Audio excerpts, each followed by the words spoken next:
बाज़ दफ़ा नहीं माफ़ होता यार। मैं अक्सर व बेशतर ये बात किया करता हूँ और ये बात कहता हूँ कि आप माफ़ कर दिया करें। बदला लेने का सबसे बड़ा तरीका ये है कि आप माफ़ कर दें। लेकिन कुछ तकलीफ़ें ऐसी होती हैं जो इंसान अपने सीने से लगाए रखना चाहता है। कुछ दुख ऐसे होते हैं जो इंसान चाहता है कि उसके सीने में मौजूद रहें, उसके दिल में धड़कन की तरह मौजूद रहें। यानी एक शख्स को जैसे आपने दिन रात सोचा होता है, एक शख्स को जैसे आपने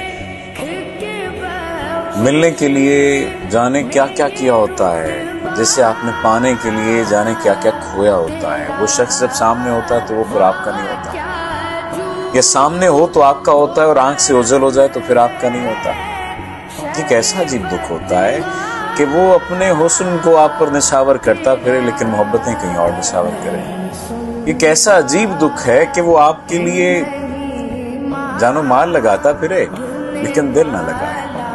एक ऐसा अजीब दुख है कि वो मोहब्बतें किसी और से करे, ख्वाब और ख्याल किसी और के करे, देखे और बातें आपसे करे, आपको यकीन दिलाए कि आप उसकी जिंदगी में कुछ नया लेकर आए, कुछ नया करने के लिए आए और फिर आपके साथ मौजूद ना हो। कैसा अजीब दुख है।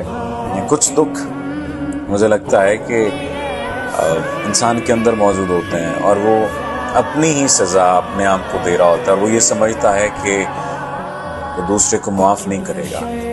दूसरे को माफ करना उसके बस में नहीं होता, उसके इख्तियार में नहीं होता। बाज़ दफा जरूरी नहीं होता माफ करना, लेकिन ये जरूरी होता है कि आप संभल जाएं। संभलना सबसे ज्यादा जरूरी है और संभलना सबसे ज्यादा मुश्किल काम है। याद रखिए, इस दौरे नागवार में जीना कमाल है, मरना कोई बड़ी बात नहीं है। हम मर ही तो रहे हैं। हम सांस लेते हुए जो जिंदगी गुजार रहे हैं, सांसों का लेना या सांसों का नाम जिंदगी नहीं है, जिंदगी गुजारने का नाम जिंदगी है। कोशिश कीजिए, अपनी जिंदगी की जिम्मेदारी खुद लीजिए और माफ अगर नहीं कर पा रहे तो कोई बात नहीं, ना करें माफ। लेकिन एक बात ज़हन में रखें कि आप ही आप अपने साथी हैं, कोई दूसरा नहीं है।